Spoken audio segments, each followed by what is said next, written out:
Good morning! Good morning, good morning! So, may project tayo ngayon, guys.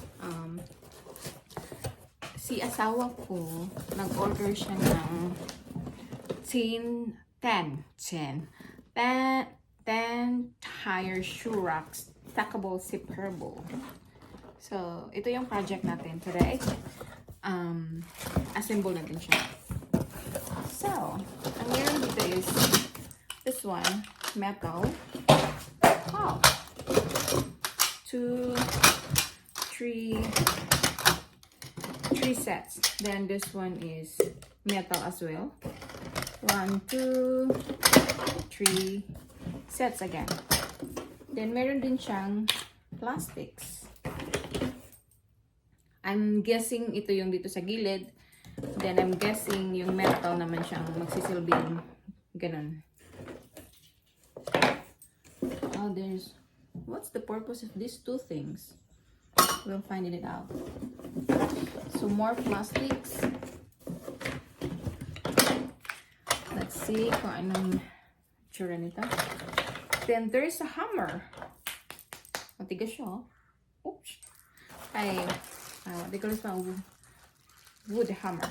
Then meron din siyang apat na I gotcha. So basically ganito yung magiging itsura ng rack. So meron naman siyang instructions. I-follow lang natin yung instructions, guys. So here. Okay? So let's try step 1. Installation instruction. Step 1. This is the thing. Okay. Here, dito sa gilid. Ouch! So, ito yun, ilalagay natin sa side.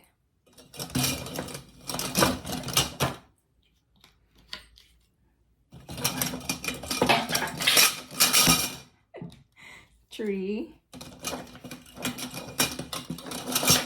Okay. 4.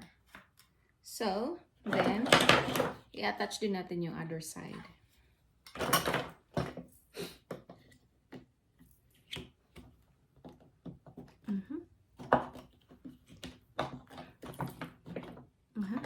Kailangan silang magpantay.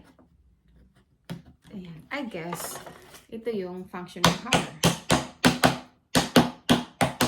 So on and so on, ganito lang siya.